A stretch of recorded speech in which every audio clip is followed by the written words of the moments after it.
bien maintenant en avançant jusqu'au bout du tapis. Voici le métier de physiothérapeute, une profession qui fait du bien. Ok, les pieds un peu plus proches l'un de l'autre, même chose sur place pour le moment. Pour le moment, pas de problème, sautillons sur place et rappelons que le ou la physiothérapeute exerce une activité en rapport avec le mouvement. Gentiment, sans forcer. Même chose de l'autre côté. Plus amusant, cette fois-ci avec des flotteurs. Vous pouvez remonter ici, prenez les flotteurs. Un en avant, un en arrière. Imiter le canard, c'est assez relaxant, mais globalement, le physiothérapeute possède une palette de compétences. Il est donc très occupé. On s'occupe surtout de patients qui ont eu soit des accidents de voiture par exemple, chez qui on doit rééduquer certaines fonctions qu'ils auraient perdues, de mobilité, au niveau de la force par exemple. Montez pas les cannes trop vite. On change de côté.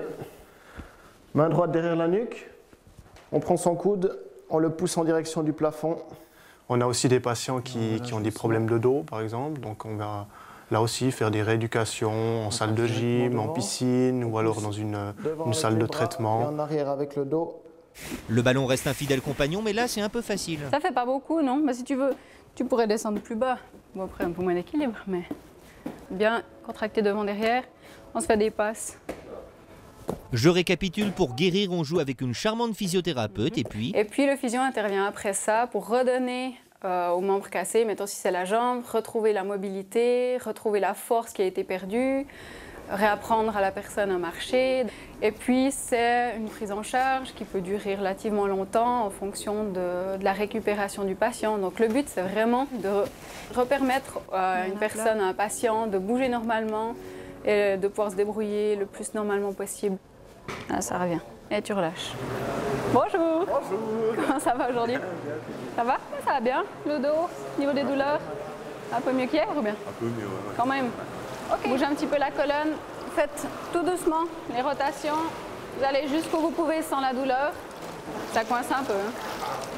Ça craque dans les lombaires. Massothérapie, kinésithérapie, mécanothérapie, hydrothérapie, hydrobalnéothérapie, électrothérapie, le physiothérapeute a plein de pieds. Tournez comme ça et voilà, vous sautez. On va utiliser plusieurs techniques qui peuvent être soit de mobiliser les jambes, donc faire bouger les articulations, le dos, des exercices de renforcement, ce qu'on peut voir dans les fitness, ou des exercices plus spécifiques, c'est quelque chose d'assez dynamique. Excellent. Parfait, là c'est tout bon. C'est tout bon, donc voici une autre fonction de la physiothérapeute, celle concernant les paralysies, qu'elles soient accidentelles ou motrices cérébrales. Posez le coude contre la table. Là et remontez. Là, appuyez sur la main. Excellent. Vous mettez debout. Dans ce cas, il ne s'agit pas de guérir, mais d'améliorer la mobilité du patient, une technique qui, une fois de plus, est indissociable de l'approche humaine.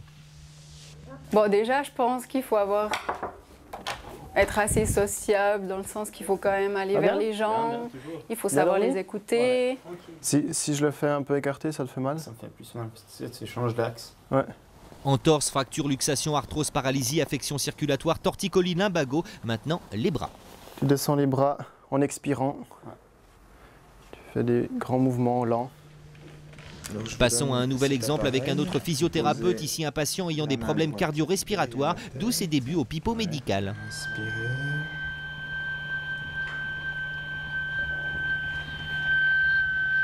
Il faut pour cette thérapie appliquer la technique adéquate, d'où ces différentes pressions exercées sur le corps, aidées par des exercices de respiration. Ceci étant, la question reste la même, pourquoi choisir ce métier? Il y a beaucoup de choses qui me plaisent. Déjà, il y a le contact avec les patients, ça c'est clair et net, tant avec les jeunes qu'avec les personnes âgées. Et puis de pouvoir accompagner un patient depuis une opération ou suite à des douleurs, quoi que ce soit, l'accompagner pour essayer de lui redonner le maximum de possibilités avec ses mouvements, etc., ses activités. 4, là, derrière.